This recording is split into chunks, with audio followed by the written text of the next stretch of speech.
All right, everybody, welcome back. I know it's been a couple weeks. I kind of slacked off last week. I was not prepared at all.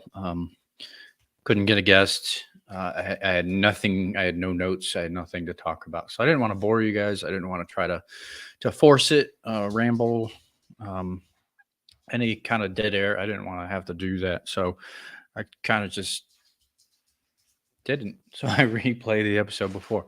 But anyway, welcome back. Returning listeners, welcome any new listeners.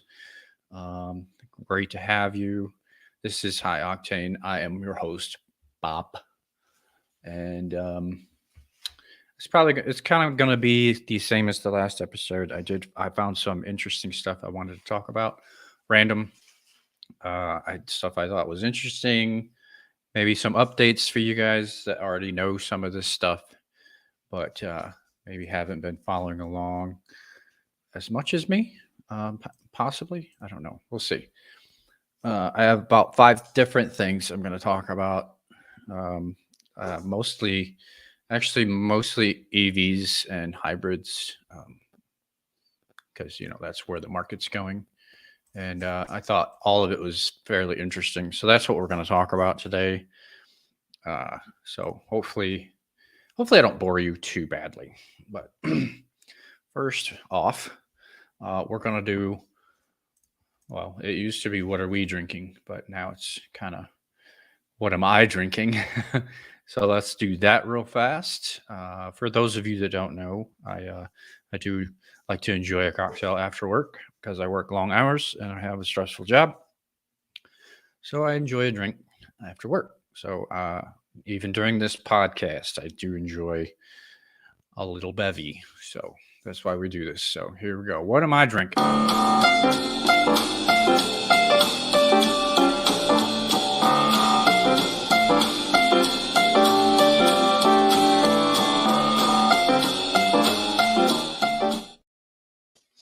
Okay, this week I slacked again. I did not go to the liquor store, so I am kind of pillaging the lovely Jess's Kettle One vodka.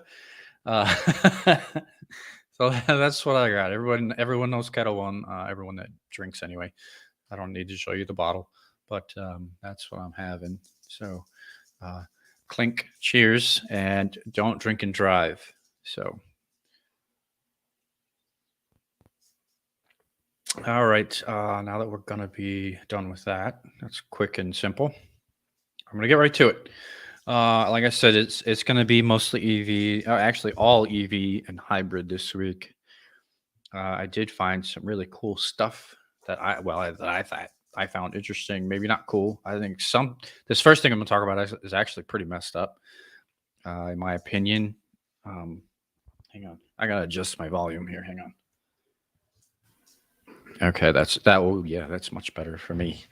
I can't hear even with headphones on. So, um, all right, this first thing I'm gonna talk about it's about EVs and it's Texas legislators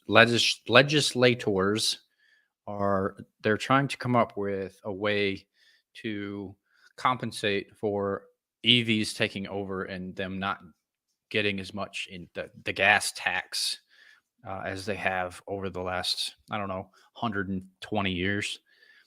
Um, so their plan, and this is again just in Texas. And I'll get into some other states' ideas in just a minute, but for Texas, EV owners, this came from May of last year. I'm a little late on this, but I just found the article and I thought it was kind of messed up, so I'm going to talk about it. Uh, so their plan is a fee of $200 to $250 per year, and that's a set fee. And then 190 more dollars if you drive over 9,000 miles a year. Like, who doesn't drive 9,000 miles a year? Like, that's absolutely ridiculous. I don't know if this is passed. I don't know what the vote was. I have no idea. But this is their proposal as of May 2021. I really hope this thing does not pass. And shame on Texas for even considering this. Um, I think it's total crap. Our dad. What are you talking about, Chris? what do you mean our dad?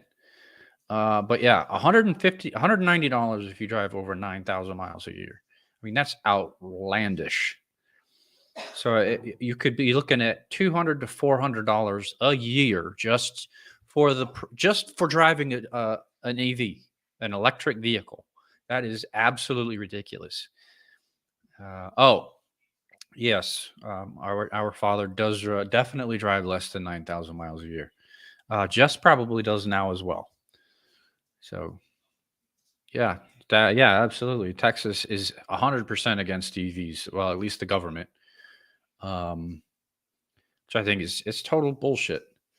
Like I said, other states, and I don't know if this is all that they're looking at doing, but other states are looking at fees for miles driven and the weight of your vehicle. Like, you're gonna charge me money because my vehicle weighs a certain amount? Like, that's ridiculous. What's the weight limit? I mean, what are you gonna set the weight limit at? These EVs are gonna be heavy. EVs aren't even American. Some of them are. You're right, though. A lot of them won't be. Um, I don't know. I just don't. I just don't understand their mindset. I understand wanting to tax people, but tax people. I mean, charge a tax on the charging. That's what you do for gas. Charge a charging tax, an electricity tax, or some shit. All you have to do, because it's going to take forever to charge those things. Well, it's getting better, but um, actually, it's getting a lot better. But still, I mean, it's never going to be. Well, I don't think it'll ever be a couple minutes to 5 minutes to recharge your car like it is to fill up gas. So I mean, just charge a tax to charge these stupid things. You don't need to charge a set fee. That's dumb. I mean, there were other numbers and other figures like ungodly amounts. In all seriousness, they're probably wanting to offset. That's exactly what it is. They're offsetting the gas tax dollars. I understand that, but there's got to be a better way to do that. I mean, there shouldn't be any set fees. They shouldn't charge you for more than 9,000 miles driven because they don't do that shit now. People drive 20,000 miles a year and they don't charge them for that. That's total bullshit. If you're talking about emissions, don't even go there because these are zero emission vehicles. So that argument is freaking moot. I don't know. It's just I found this particular article interesting and a little bit aggravating, if not um, infuriating, if you will. I mean, I'm not on the EV train yet, but if I ever want a new car again after 2025, I mean, I'm kind of up shit's creek when it comes to that because I won't be able to afford anything super high end. That's still going to be putting gas V12s under the hood. So I'm kind of screwed if I want a new vehicle after 2025 when it comes to that. But I don't know. I just thought that was interesting and a little bit ridiculous. So I'm not going to dwell on that too much, though, because I don't live in Texas, so it doesn't really pertain to me. But anyone who lives in Texas, there you go. They're kind of getting screwed if you want an EV. Okay, the next thing I wanted to bring up, and I'm actually going to pull a picture of this car up, and I'm hoping that my ex coworker, he's not an ex coworker, he was on my old team. I'm hoping he gets on here so I can show him this and then kind of poke a little bit of fun at him and the wife because they gave me all kind of shit when I was talking about the Aston Martin DBX 707 the other day, a few weeks ago. I had pulled a picture up of it, and they thought it was hideous as hell. And it's not an SUV, it's a crossover. It's still an SUV. It's just not a full size SUV. So I guess I should clarify that for them. So I'm hoping that hey, there he is. He is on. All right, Chris.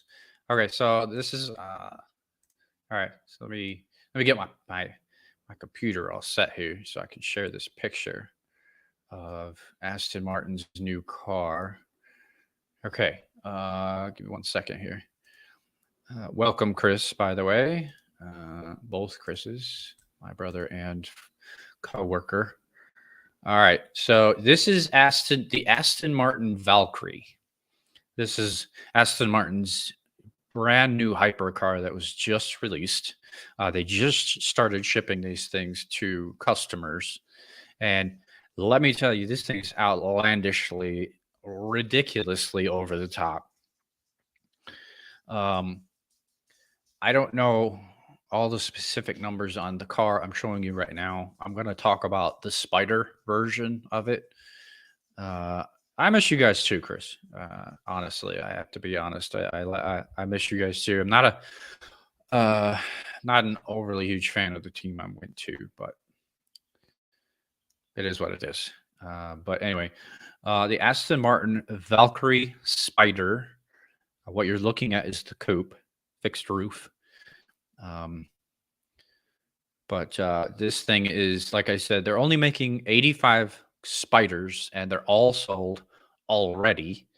Um, it makes this is a hybrid, so this is not all motor is not an EV. This is a hybrid. It makes a total of 1140 horsepower, which is insane. Um, it has a 6.5 liter V12 that makes 987 horsepower on its own. No, Chris, I believe it is two-seater. Um, Pretty sure it's a two-seater. Yeah, Chris. Not that is all. The V12 by itself makes 987, and then the hybrid system makes up the rest. I did not math, so I don't know that. I don't know how. Yeah, I'm not trying to math right now. 139 plus 13, so 152 horsepower. There you go. So yeah, 1140 horsepower. It does 217 miles an hour. Well, I'm sure they probably could have with the hybrid system, but I don't know why they chose the numbers they chose. But what can you do for $3.5 million? I'm not going to argue, because I can't get one. But what was I going to say? 217 miles an hour with the top on, which compared to other cars isn't really a whole lot. But I don't really think that top speed is the main goal of this car. And 205 with the top off. So that's still pretty kicking with the top off. The coupe is 3.5 million. I'm sure the Spider would probably be closer to 4, if I had to guess. The pricing details have not been released from Aston Martin, but it's gonna be ridiculous and super expensive. I've heard concept versions of this car on the track. It sounds absolutely just retardedly amazing. It screams so loud. But yeah, I think this car it's not the best looking thing that Aston Martin's ever done, but it's obviously the most ridiculous. It's the most over the top. I mean, it's basically a race car that you can drive on the road. So if you ever have $3.5 to $4 million, yeah, go for it. I will never, but if I did, I would own one if I could get my hands on one, because they only make so many of everything. So, okay.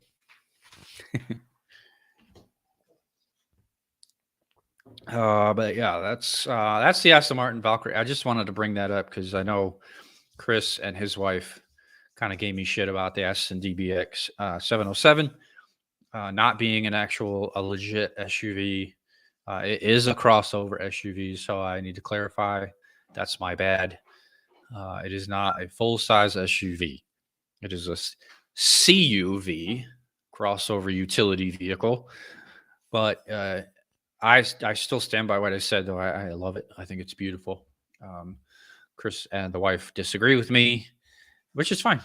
You don't have to agree. I always say that you never, ever have to agree with me. I have opinions, and sometimes they're not agreeable ones, so that's fine. Next thing I want to talk about. This one's going to take a minute because I found a lot of interesting things about it. I found an article online about the new Silverado EV and everything that is 100% confirmed to be uh, going to be released to the public. Uh, Obviously, we don't know all the details yet, but this is everything that I found that is relevant to the upcoming Silverado EV. I will pull a picture of this thing up because I absolutely love it. I know a lot of people are lukewarm on it.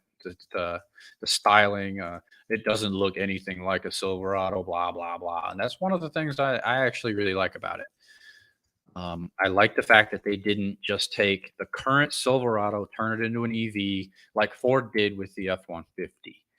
I think they kind of copped out. I think they lost an opportunity to create something that could be much better than it is. Um, Honestly, the Ford EV, the F 150 Lightning, as they're calling it, I think it looks exactly like the regular F 150, and I don't like that. I think they dropped the ball. They didn't take advantage of maybe redesigning the whole thing and coming up with something that's really cool. Um, you see where I'm coming from, though. I drive a Yukon. Yes, I do. I do see where you're coming from. I know. I know that the Aston is quite a bit smaller than even a Yukon. Definitely the Yukon XL.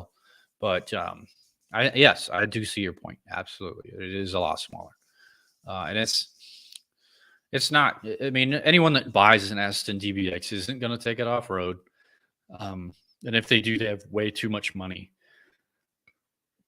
But that's another story that I'm not going to get into right now. As you see on the screen, this is the upcoming Silverado EV, and you can see what I mean. This does not look anything like the current Silverado. And I agree, Chris, I agree with you. The current Silverado is not a great looking vehicle.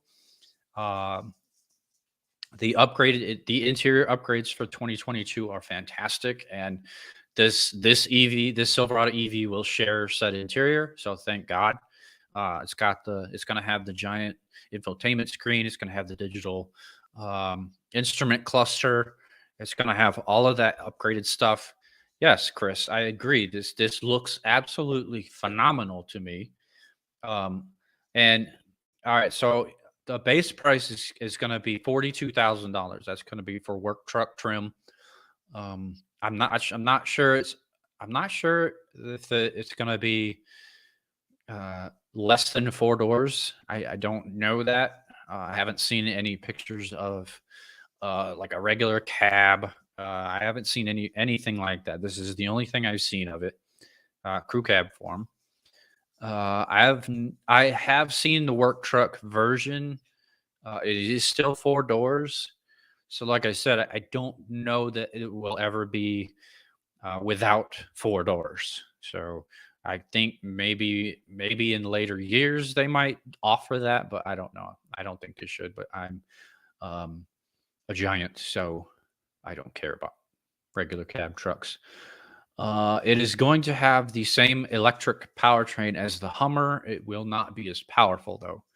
I believe the battery pack will be smaller and lighter, although it will have the dual electric motors for full time all wheel drive. So that's really cool. It does have the midgate, the Avalanche style midgate, and I know a lot of people are kind of pissy about that. But I don't see why, because the Avalanche, when it was for sale, it was one of the best selling vehicles that Chevy had. So I don't really understand why people are pissing and moaning about that. I don't care that they didn't bring the Avalanche back. I don't care that they didn't bring the name back. Um, I like this. I like the midgate though. I like that option. You still have a functioning bed, and then if you need more storage, you just take that center divider out, and there's I don't know how many more feet of storage that you have. So I don't understand why people are pissing and moaning about this midgate shit. I think it's a good design. I think it looks good. I think it's very functional. So I don't know. Like I said, I don't know why they're pissing and moaning. But those are the kind of assholes you never ever uh we're not talking about the hockey team, you dick. Um But anyway, those people that are pissing and moaning about that, those are the assholes that you're never ever going to be able to satisfy. So screw them. They suck. People always got to find something to bitch about. Absolutely, that's what I mean. There are always people that will always bitch about something. It doesn't matter if you can make the perfect vehicle. Someone will find something wrong with it. So those people, I'm really hoping are a minority, and they just don't even factor into it. This truck will have up to a 400-mile range, which is pretty good. Obviously, that will go down while you're towing or hauling dramatically, I'm sure. I have not seen those numbers yet. But if you have a DC fast charger, whether it be in public or installed into your home, you can get 100 miles in 10 minutes. So it's actually not too bad. I still think they could do better. Uh, but as technology gets better, and it's rapidly getting better, that number will go up and down. Um, so yeah, that's where we're at with technology right now. 10 minutes, 100 miles. Like I said, it will have dual motors for standard all-wheel drive. It does have four-wheel steering. I'm not sure if it has the crab walk, but I would imagine it will. I don't see why it wouldn't, because it's going to be built right alongside of the Hummer in Michigan. That's cool. So this will be made in will be built in America. I'm not sure where that plant is located. I think it's outside of Detroit. I want to say it's outside Detroit. Uh, don't quote me on that, but I'm pretty sure it is.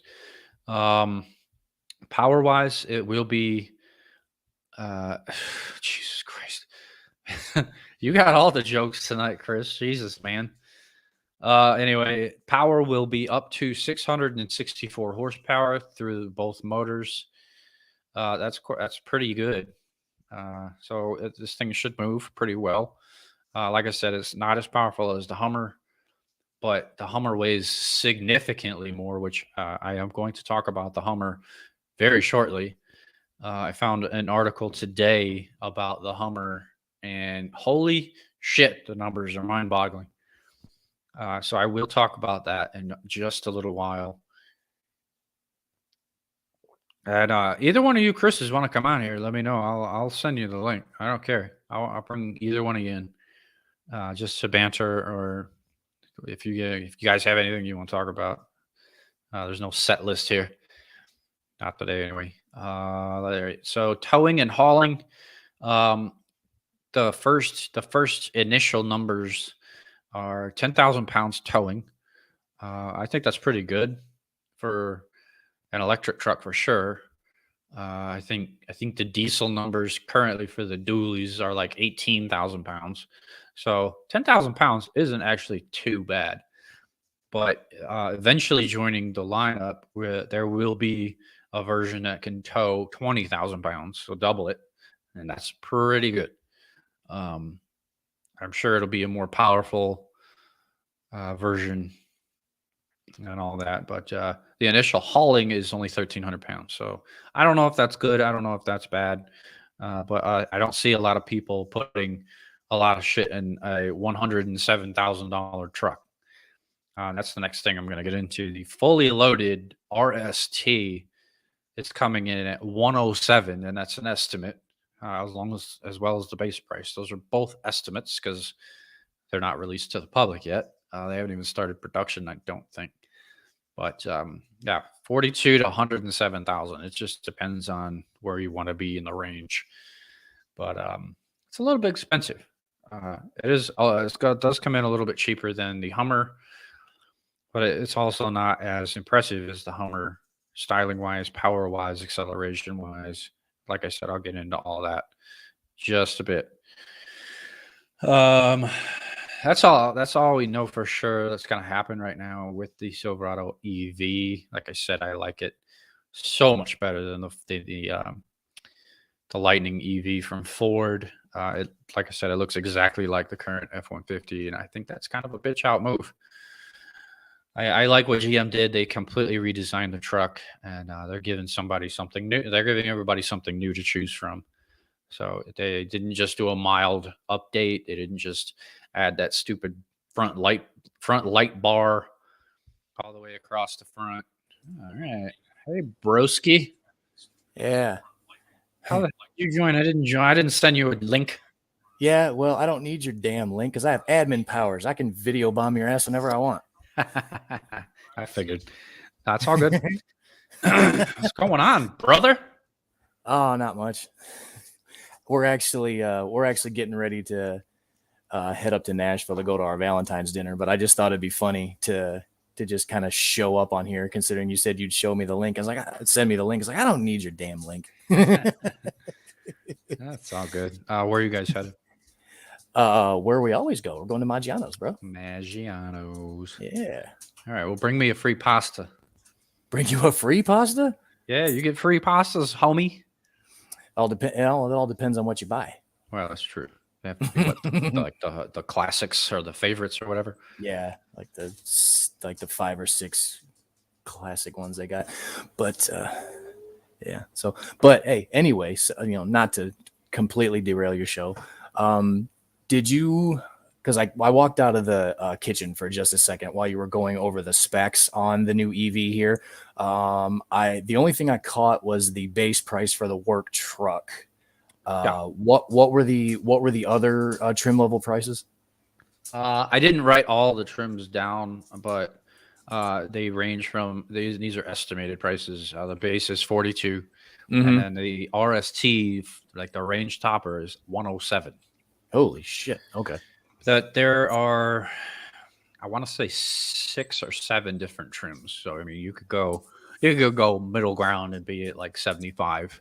Yeah, that's not horrible. It's not. I do agree with other Chris though. The price tags of these vehicles is getting out of hand. Is that is your other friend Chris? Is that my Pontiac Fiero? Yeah. Okay, yeah. Because I just looked down at the comment, and yeah, and I can agree with that. The price tags on all these vehicles are just bonkers. Yeah, and I understand. With new technology comes price, but and these prices will go down as technology advances, obviously. But I mean, Jesus, you want people to buy new vehicles? They got to be a little bit more realistic. I mean, come on. Well, yeah, absolutely. But I mean, it's not even just the prices on the EVs that are insane. I mean, just trucks in general right now that are just still regular old internal combustion engine trucks. I mean, obviously I don't have anything pulled up in front of me, but I mean, you're talking, I mean, anything that's not bare bones or like a work truck edition, you're probably looking at minimum 60K plus across the board, if not higher. Yeah, I mean, any kind of options you put on them, yeah, you're gonna go up really quickly. And I want to say the new Denali, the refreshed Denali, which is a really good looking truck, especially with the new interiors. I think those are between $80,000 and $90,000. Yeah, and then don't even bother starting talking about SUVs. Oh no! I know the top line Sport Escalade ESVs are like 115, and that's not even including the what is it, the market adjustment rate, quote unquote, dealer gouging markups. It's ridiculous. I mean, right? Yeah, it's gotten kind of silly. So yeah, I mean, it's not even EVs that are out of hand. Everything's kind of gotten out of hand. Yeah, and actually, I need to go back a little bit. Speaking of prices being out of hand, I haven't said anything. I haven't posted it in the group. I just bought a new car, finally. I know I've been talking about it. I've been looking for forever, but yeah, I did find something finally. Chris has seen it. Other Chris has heard about it. He hasn't seen it yet, but I bought a 2017 Camaro SS, and I absolutely love it. So far, I've only had it a week, but I absolutely love it. I think I got a good deal on it, especially for the way the market is. Car had 13,000 miles on it when I bought it, which pretty much still does. I've only had it a week. So I think I got a really good deal on it because I see other 17s right now still for sale with like 60,000 miles on them going for the same money I paid for my car. So I think Yeah. I got a pretty sweet deal on it. But Yeah. Yeah. I think so just too. I think so just too. yeah, But just kind hey, of wanted to kind of if you got to go. Yeah, it's yeah, fine. I just wanted to let you know I'm going to bounce off here, but I just wanted to pop in and say hello to everybody. So, Oh yeah, but all good. I'll talk to you later. I'm going to keep listening, but I'm going to bounce off here. All right, broski. All right, Enjoy. man. We'll see you. All right, bye. All right. But anyway, Chris, no, it is not leather. It is a 1SS. So it does not have leather, which I'm okay with. I've talked shit about leather in the past. I think it's a garbage material for seats. Other places in the vehicle, leather can do just fine. But I think for seats, that's where you spend all your time in the car. So that's why leather wears out so quickly. I know you can condition it. I know you can take care of it, and that will extend the life of the leather. But it's always going to start to crack. It's always going to start to wear. And I understand cloth seats do that too. They start to tear. They're more prone to stains. They're more prone to. I know. I beat you to it. I know because I knew I knew you were going to bring that up. Um, but that I just wanted to kind of update everybody. I have found something finally. I bought a Camaro. Uh, so yeah, it's awesome. I love it. I have some plans for it. Nothing too drastic. It didn't come with floor mats for some asinine reason. So I'm gonna get some of those, and then I'm gonna change the exhaust to something a little bit louder. Nothing crazy. I don't want to like rattle the walls when I leave. Um, she said, if you said, guess to what? I don't know what you're talking about. Oh, about leather. Okay. Wait, have you seen it? When did you see it? No, I'm not gonna squat the rear end, you dick. That's just weird. Anyway, I'm not gonna dwell on it for too long, but yeah, I'm gonna do a few things to it, and I'm just gonna enjoy it. But anyway, back to Chris's question. I'm not 100% sure about the battery life. I know that they are hoping for I would say at least 100,000, but I'm not 100% sure actually. Oh, I did send you pictures. I remember you and Randy. Well, thank you for saying that. Like I said, I don't know the life of the batteries. Obviously, the more you charge them and discharge them, um, the life is going to decrease. That's how batteries work typically. I don't know about these Ultium batteries that GM's going to be using. I think that's a new technology. I'm not sure what chemicals or what kind of. I don't know anything about them really, so I'm not sure about the life span of these batteries. I'm hoping for their sake at least 100,000. Um, And I'm not 100% sure about when they do go bad, you can't charge them anymore or or what. I know that General Motors has partnered with a company. I don't remember the name of the company, but they partnered with a company that they're going to actually be able to recycle most of the parts, if not all of the parts of the battery packs. Whenever they do go bad, they're not chargeable anymore. I don't know how. I don't know what they're going to do with the materials. I have no idea about all that, but I did read an article. I want to say last year about it. I don't remember much from it, but I know that that is the plan. So I think that's really cool. Good on GM for that because I know that's a huge concern for people.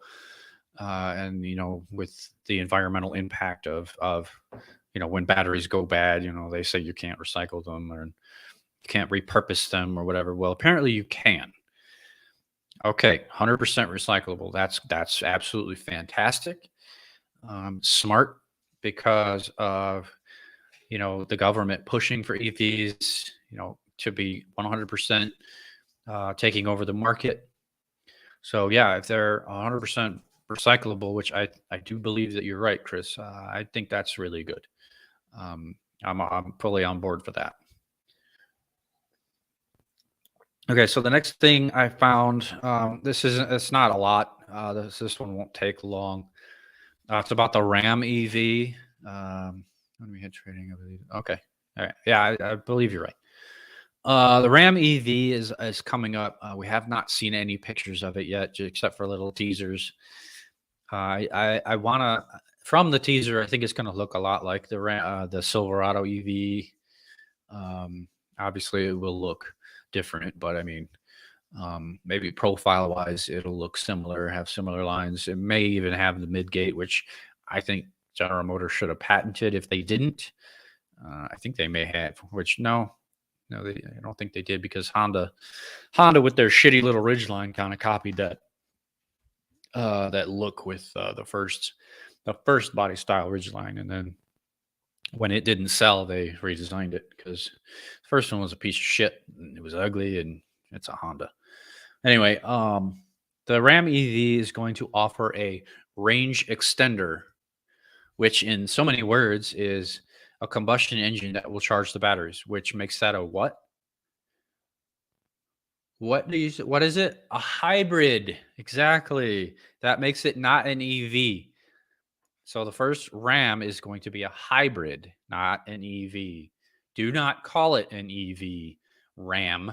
It's not a Dodge anymore. It's a standalone brand, but it's not going to be an EV because it's going to have that combustion engine to recharge the battery, which makes it a hybrid. So that Ram EV can go away because it's not an EV. Uh, yeah, when you have a gas engine assisting the electric motors, that makes it a hybrid, homie. So yeah, like I said, that one wasn't going to take long. I'm not going to dwell on it.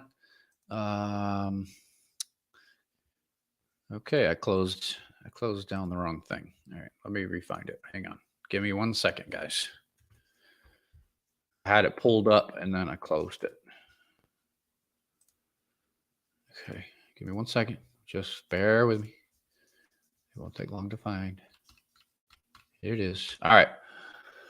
I'm not going to share this. Well, yeah, I'll share the screen with you guys so you can see what I'm talking about. I mean, it's just the Hummer. So you got a lot of you guys probably already know what it looks like. It's badass as hell. This is the Hummer EV truck. There will be an SUV version coming out in 2024. Not sure why they're taking so long to release it. I did see an article explaining why, but I did not read it because I don't care that much. I just know that this thing's totally badass. It is ridiculous. And this is what we're going to talk about for a minute. The numbers that this thing makes, like all of them, are incredibly insane. And I'm honestly kind of surprised that they're not going to put the exact same powertrain from this in the Silverado EV because they're going to go down the same assembly line.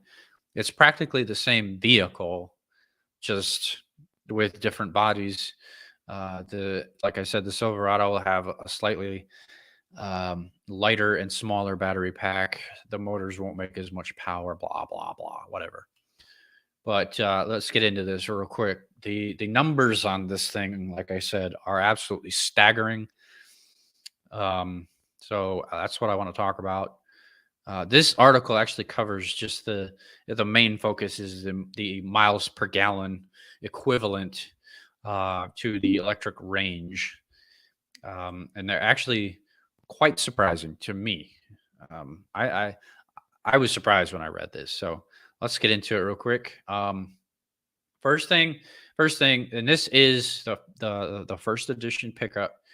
Highway MPGe, as they call it, is 43, which is really, really good in a vehicle this big and this heavy. I think the old Hummers on the highway might have got 10 miles per gallon if they were lucky. And then in the city, it's 51. That's 8 more in the city. Now, if you're asking to yourself why it's higher in the city than it is on the highway, it's because in the city you're constantly accelerating and slowing down. So in that constant acceleration, deceleration, during the deceleration period, you're able to those motors they they slow the vehicle down, and they are able to recapture some energy, and that recharges the batteries as you're driving. So that's why the city MPGE is higher than the highway MPGE, because on the highway, obviously, you're constantly driving at a higher speed. You're not slowing down as much, so you're not getting that energy capture recharge like you would be in the city. That is how I understand it. That's how I've read it. I'm not 100% sure how that technology works. I'm not an engineer. I'm not. No, I am not that smart. But that's how I've read it. That's how I understood it, and that's how it works under my as far as I can understand it. So that's really cool. I'm very very impressed with that kind of um, ingenuity, I guess if you call it. Uh, so yeah, that's why the city range on EVs is much higher. Well, not much, but it is higher than the highway range, which makes perfect sense if you're able to recapture some energy by slowing down. And combined, it's 47. So it's right dead center. So that's really really good. That's higher than a lot of gas engine vehicles. That's higher than any SUV or truck by quite a bit. I know my Camaro on the highway in four-cylinder mode gets like 33, between 30 and 33. So that tells you anything. That's really good actually. So um, good on them. Some of the other numbers that I found, it's just like I said, just ridiculous. This thing weighs almost 9,000 pounds. Actually, it weighs over 9,000 pounds. 9,063 pounds. Like, holy crap. 4.5 tons. Like, that is insane. And where I think a third of that comes from is the battery pack. It has a 246.8 kilowatt hour lithium ion Ultium battery pack that weighs almost 3,000 pounds. That is insane. And this, according to this article, is 50 pounds heavier than an entire Chevy Cruze from 2017. Like, that's insane just in itself. Just the weight and the sheer bulk of this vehicle. I mean, that is insane. And I've actually seen like a wire drawing of this thing as compared to the H2 Hummer, as everyone has seen on this planet. And everyone knows how big the H2 was. The H2 was very, very big. I don't think it was quite as big as the H1, but the H2 was still really, really big. But this thing makes the H2 look small, like a normal Suburban, Tahoe, whatever you want to compare it to. This thing makes it look tiny, tiny, tiny. Now, if I could find that picture, I would show you guys, but I'm not going to Google and waste everybody's time. But this thing is massive. They are estimating a range of 329 miles, and for that kind of heft, I think that's pretty good. Now, the main difference with the powertrain from this thing to the Silverado is this is going to have 3 motors instead of 2, and it's good for 1,000 horsepower. And these are all claimed numbers when it comes to acceleration. For a 9,000-pound vehicle, they're estimating this thing to pull a 3-second 0 to 60 time. With I guess GM is calling it watts to freedom mode. I guess that's their ludicrous mode. 3 seconds to 60. Now, I did find an article that says this thing is supposed to pop wheelies. This thing is supposed to be able to pop the front tires off the ground. Now, I have not seen this in action. I have not seen video of it. It's just a claim. As far as I know, I have not seen video footage of this. 2 EVs go to a regular junkyard if wrecked. I'm sure they probably will initially. Junkyards will probably be required in some way legally to do something with the battery packs. I know they're probably not going to be equipped to recycle them themselves, so they might sell them to a recycling company just to make money that way. Everything else they should be able to part out and sell, I would imagine. The motors, all the body panels, just like a typical vehicle. I mean, I don't see why they wouldn't be able to do that. But with the battery packs, if they're damaged in any way, they would probably have to send them to be recycled. That's just, I'm just hypothesizing on that. I'm not 100% sure. I don't work for a junkyard. I never have. I don't know how they're gonna have to deal with that legally. There probably is gonna have to be some kind of law or requirement of junkyards to have to send them off to be recycled properly. Because yeah, I mean, batteries blowing up, that's not a good thing.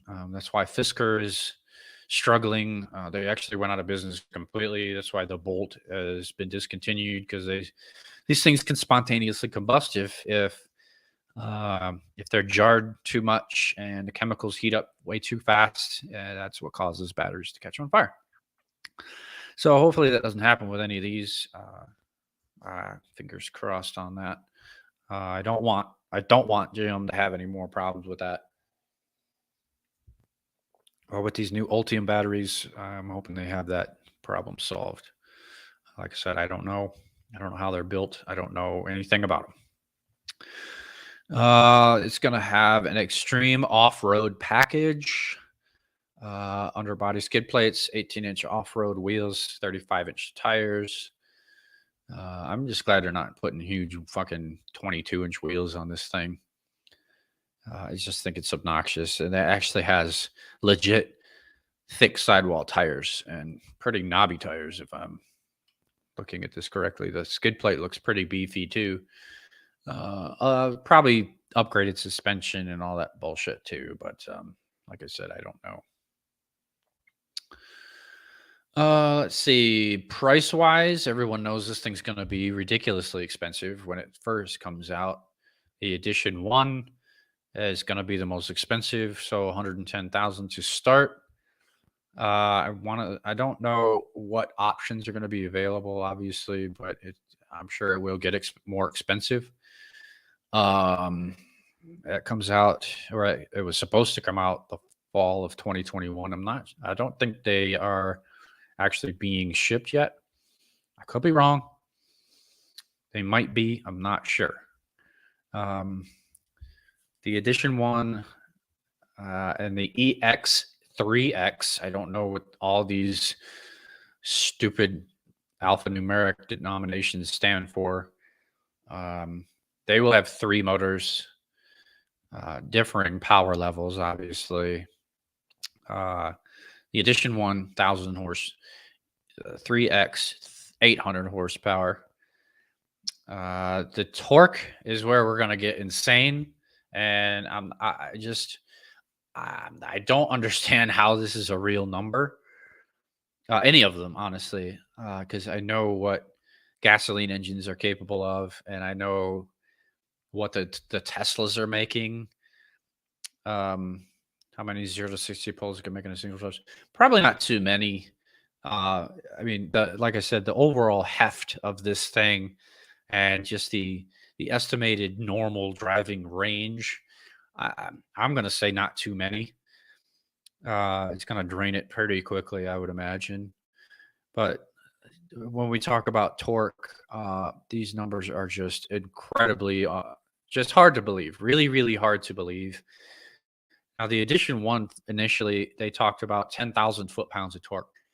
Now they're talking about 11,500 foot-pounds of torque. And I'm just like, 10,000 was unbelievable. 11,500 foot-pounds of torque. Like, holy shit. Like, am I alone in thinking that this is just an unbelievable figure? Am I a minority here? Who else questions this shit?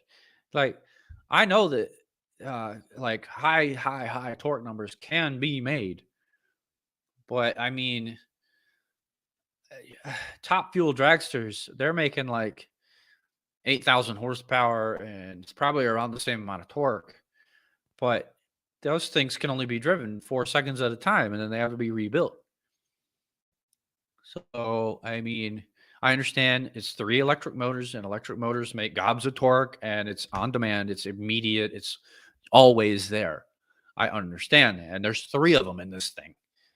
Again, I get it, but how in the hell are you making that much torque? Like, I just don't understand it. I want to see these motors. I want to see them. How big are these things? I know they can be quite small. The ones we put in the lyric are small as shit. I just don't understand it. I mean, 11,500 foot-pounds of torque. And I have seen this thing accelerate. I mean, it moves for, especially for as heavy and as big as it is, but that's just an astronomically large number. I just don't understand it. Like I said, I'm not an engineer. I don't claim to ever be able to understand it, but I don't know. It's just really hard to believe. I need to see one at a GMC dealership. I need to get in the driver's seat, and I need to put my foot to the floor, test that shit out myself. Um, but yeah, and the 2 lower trim levels, those are going to come out obviously next year, year after. 90,000, 80,000. So yeah, a Hummer eventually will come in at 80. Those will be much less powerful. 2 motors, probably the exact same powertrain that's going to be in the Silverado. The ranges will be lower. Trims like the interior options and materials and stuff, that'll probably be uh, not quite as nice. But I mean, I don't know. This thing is, for everything I'm reading, it's just unfreaking believable. How fast, how powerful, how big, how heavy. Hopefully, it's capable. I know it. I know this thing crab walks. It has the 4-wheel steer both ways. It has a removable roof panel, as you can see right here, kind of like a rear T top, which I think is really cool. And I know this front panel also comes off, does not have the center bar. All opened up, it looks really cool. Let me see if there's a picture of it all opened up. There is not. I mean, obviously I could find one, um, but yeah, that's the Hummer. I mean, like I said, the numbers, the initial numbers of this thing are just mind-boggling and astronomically large for a truck.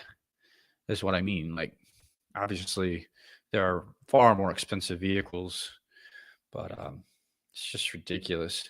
Wonder if they'll make a H3 sized Hummer in an EV. I don't know. It would be smart because these things are so large. I know the SUV that they have planned is the exact same size as the truck. So it would be a very, very smart thing to do for them to make a smaller, maybe H3 sized SUV. Uh, Obviously, probably not as powerful, but you could use the less powerful 3 motors, or maybe more powerful 2 motor system.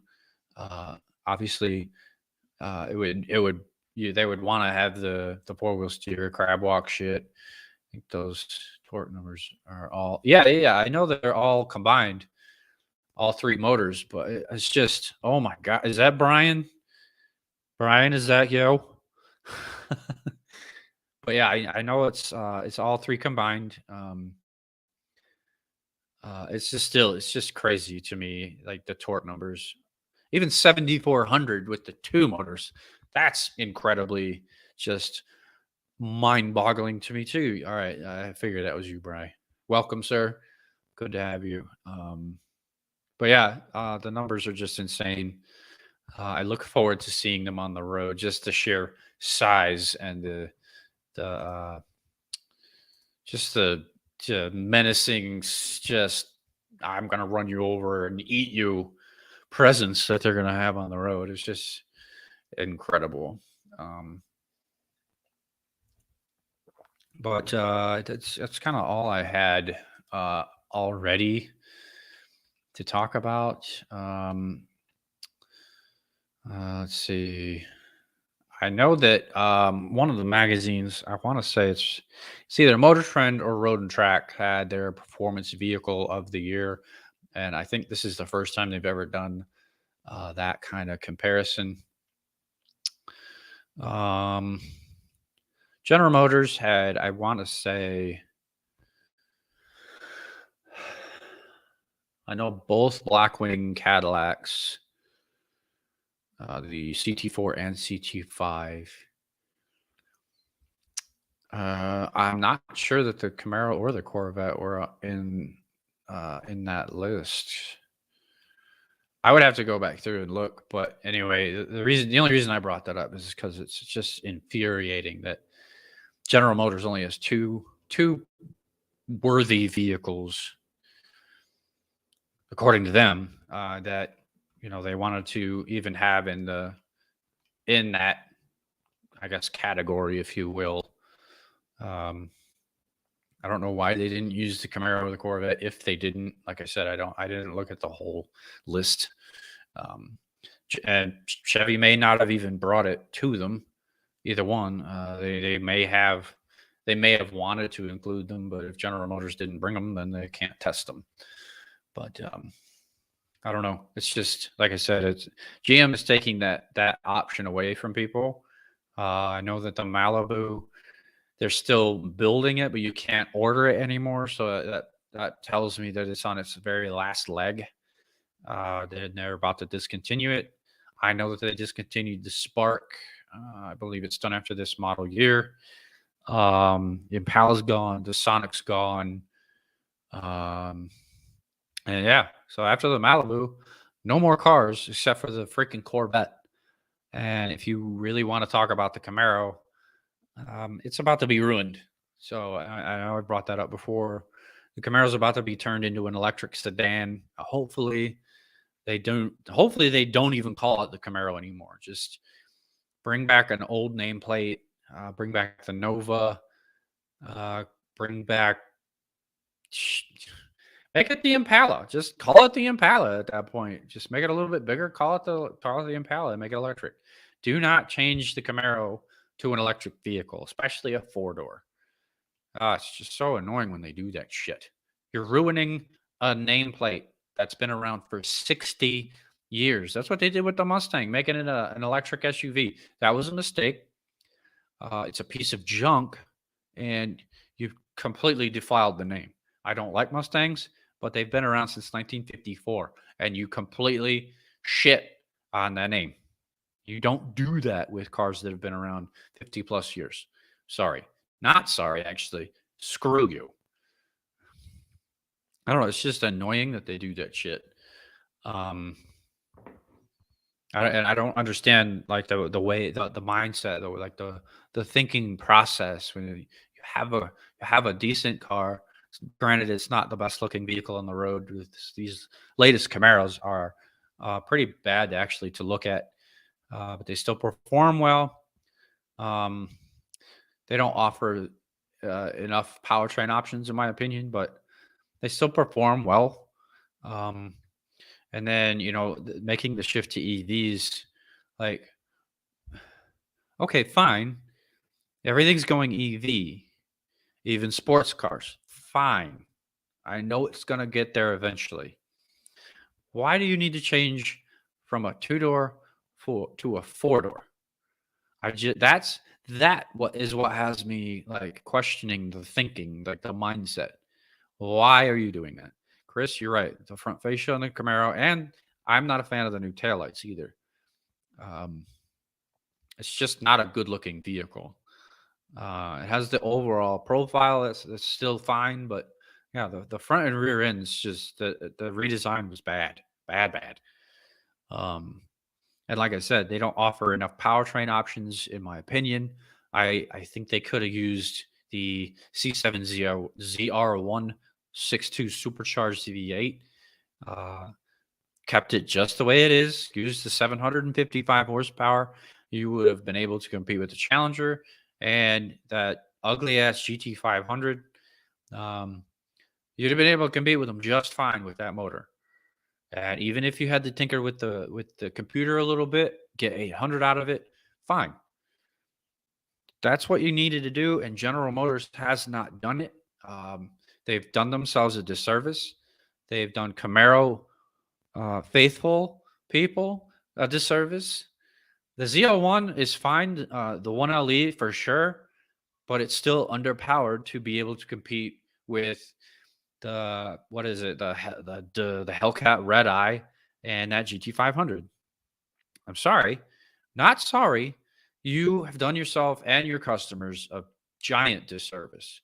Now, if you wanted to keep the regular ZL1 with the current supercharged 6.2, fine. It makes 640 foot-pounds. That's fine. But when you have the ZL1 1LE, that's your most extreme package for the Camaro, you should have kept building that ZR1 6.2 supercharged and kept it at the 755 at the very least.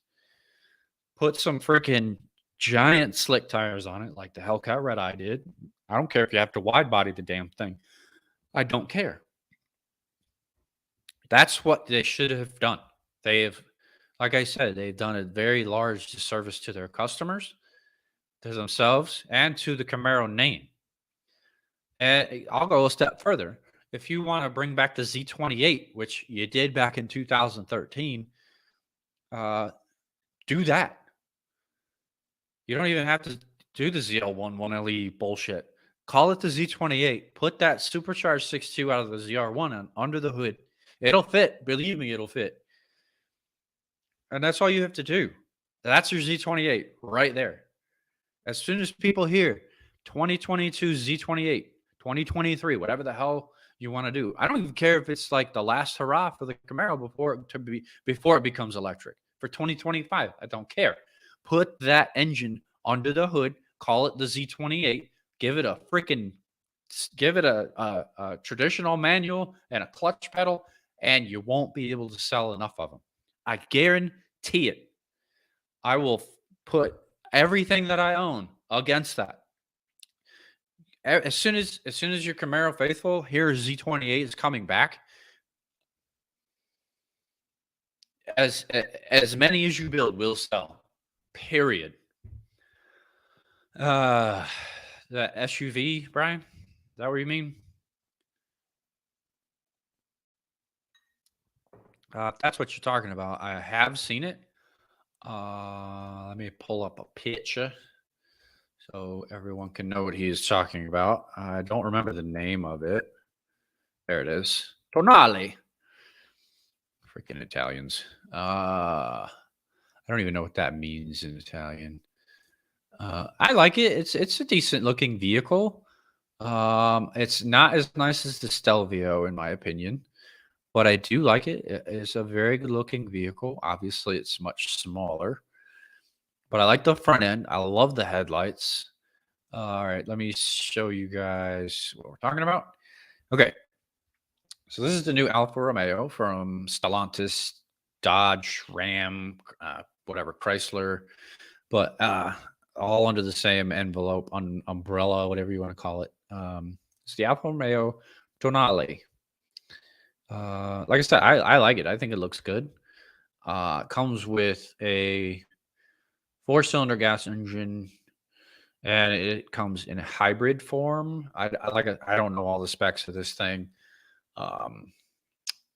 But yes, I have seen it. I have read a few things about it. I know it's small. What is it? Interior is a major upgrade. Well, that's good. What are the major competitors though, Brian? What's it trying to compete with? That's the thing. What, Chris? You don't like this? Well, of course you don't. It's too small. It's too small for Chris's taste. Well, like I said, I haven't really looked at it too closely. I don't know what the interior looks like. Here, let me pull up a picture of the interior because I'm interested as well. Interior. All right. All right. Get out of the way. That's not what I want to do. All right. I guess it's going to force me to. If it'll load. Maybe not. X2 and Audi Q3 main competitors. All right. Well, this is far better than the X2. Everyone knows my opinion on the BMWs. I think they're hideous. Q3, that's another story. I like the Q3. It's a little too small, like all these are. Okay. Okay. Hang on. Let me show you guys this interior.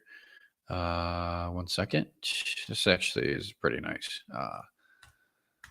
Here it is. It's not the best picture, but you get the general idea. This is pretty nice, actually. Looks a lot like the older the Stelvio interior, but yeah, it has been upgraded. Has the bigger screen, definitely digital gauges. Yeah, I like this. This is nice. This is an interior I can get behind. I love that start stop button on the steering wheel. I love that. Yeah, it's really cool. But yeah, the X2 is absolutely garbage. I think it's hideous as well as all other current BMWs, which, spoiler alert, they're getting rid of those ugly ass pig nosed freaking grills. I want to really hope across the board. I know I've seen some of the upcoming models with the thinner grills or the shorter grills, the not so gigantically tall grills anymore. So hopefully that is going to be across the board. And the Q3, like I said, it's a fine vehicle. It looks just like the 5 and the 7, it's just really small. Of the three, though, I would.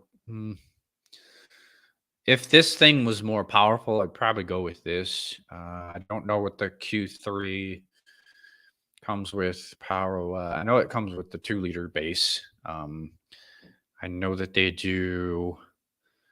I think they do a sport version, maybe an RS version. Don't quote me on all that. But I know they do an S5 and an S7, and I know they do SQ5 and an SQ7. Excuse me. I'm not a. I want to say they do an SQ3 now. BMW, yeah, on the bigger vehicles, it's not so bad. They actually fit the vehicle a little bit better, but on the smaller ones like the M3 and the M4, terrible. Well, it's not the worst spot. How are you going to hit that? Like my thumb couldn't even reach that if it's in the right spot. I mean, you physically have to take your hand off the steering wheel to hit that button. So I don't think it's a bad spot. But I obviously haven't driven one, so I could be completely wrong about that. I don't know. I could be wrong, but I like it being there.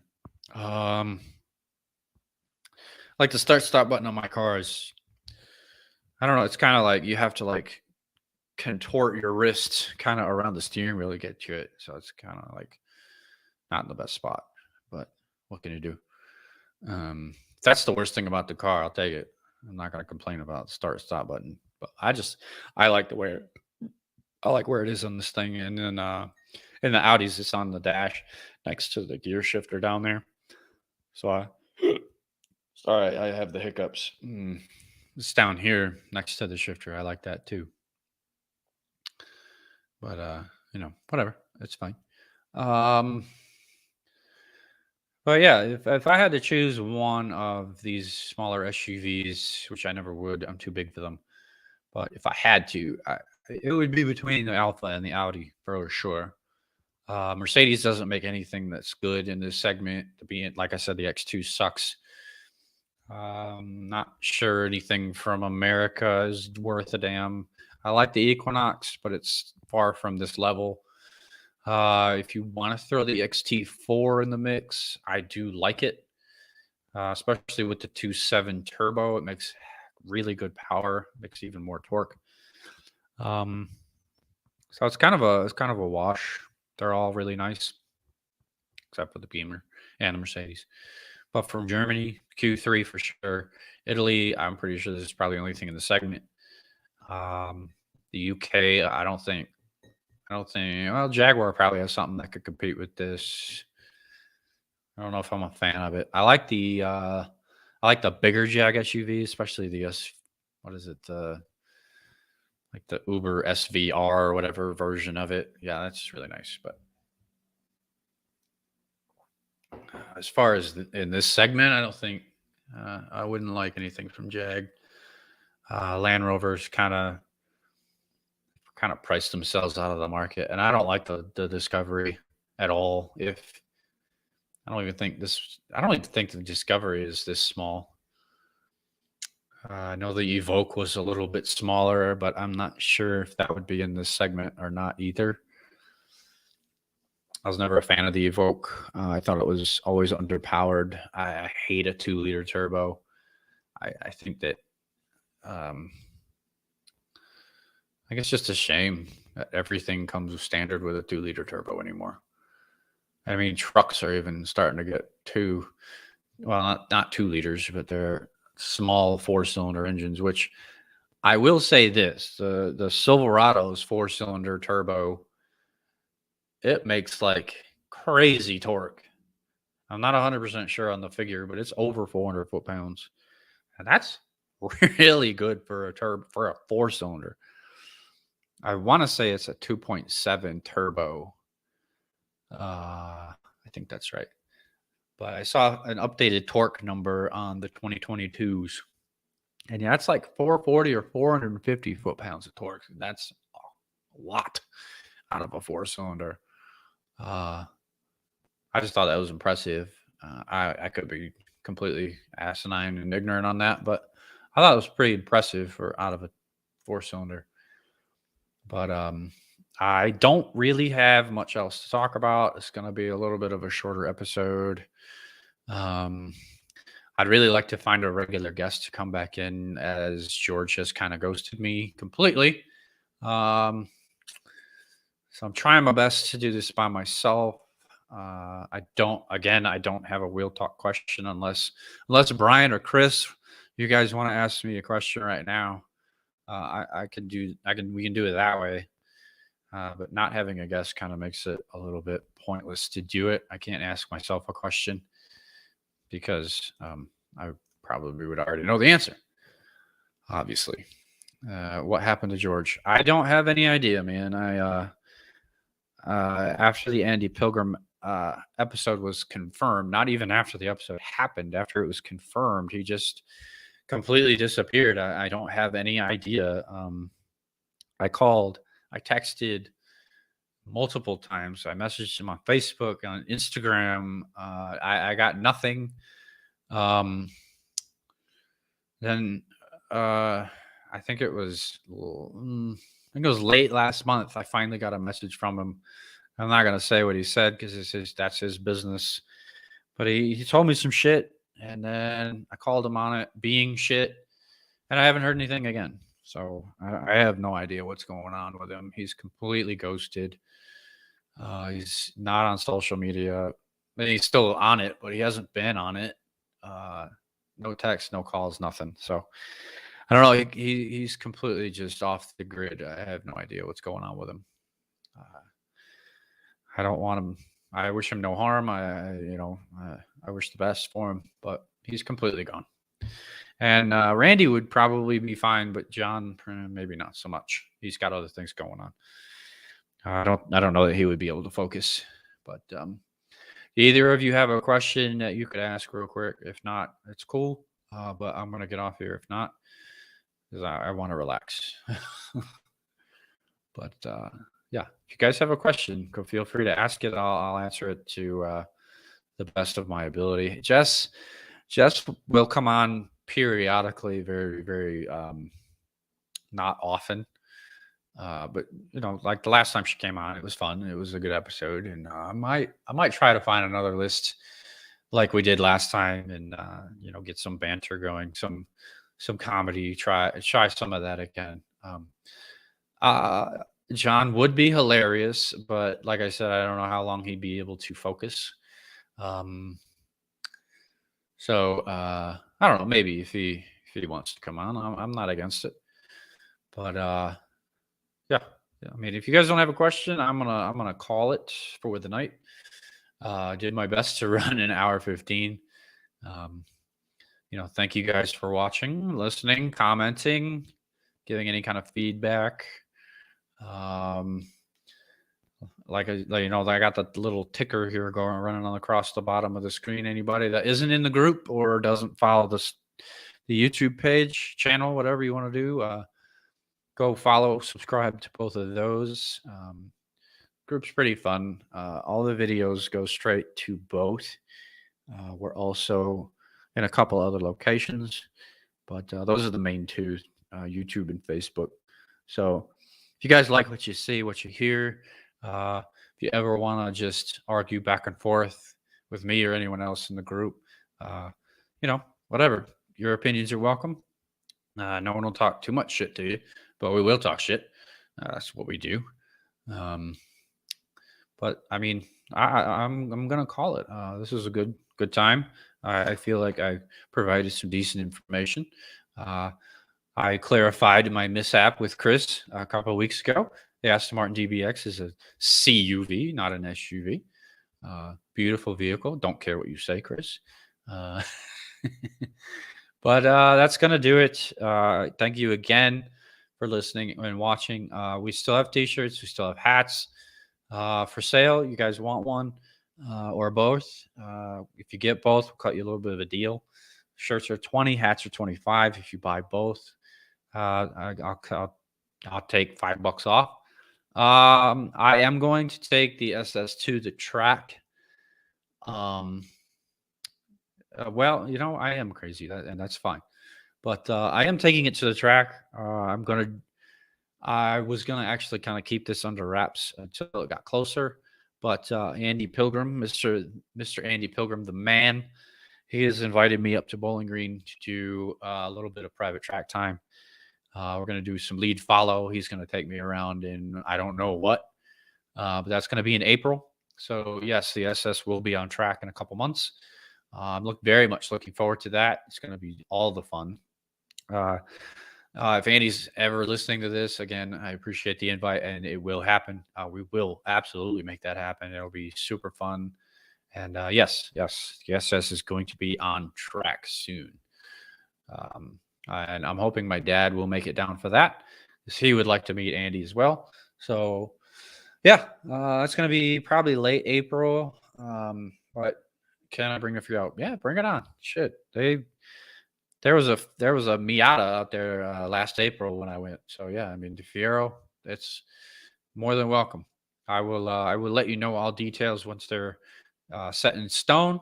And Chris, if you want to come down or up, I guess. Yes, absolutely, bring it on. I'm gonna try to get my dad to come down, and Jess will obviously more than likely be with me unless she has other things going on. But to answer your question, yes, the SS will be on track very soon, and hopefully I don't wreck it. But that's going to do it for this episode. Like I said, hats, t-shirts. Just private message me on Facebook, show me a comment on YouTube, whatever you want to do. Order. We have 4 or 5 different colors, maybe even more than that. Pretty much any size that you would need. The hats are camouflage. They have I don't even remember what's on them. So I think it's just high octane. And then we'll talk, bruh, maybe underneath. I'd have to look at them again. It's been a minute since I've even looked at one. But yeah, not stuck at work. Well, that's the thing. She'll make it if she's not working her side hustle. But because it'll be on the weekend, obviously. But yeah, that's it. I'm gonna call it. Thank you again for watching. Hopefully I didn't bore you. Hopefully you learned something. Hopefully I was very informative and gave you something to look forward to with some of the EVs that are coming up in the next couple of years. But if not, I'll try to do better next time. But I do my best. So everybody have a good night. I will talk to you guys next week. I'm not going to miss another week if I can help it. I don't care if I have to do it later in the day or even on another day. Don't care. I'll work around it because at work right now is kind of crazy. I had to stay 12 hours yesterday, and I was kind of afraid I was going to have to do that again today, but I did not. That's why I'm here right now. But like I said, everybody have fun. Yeah.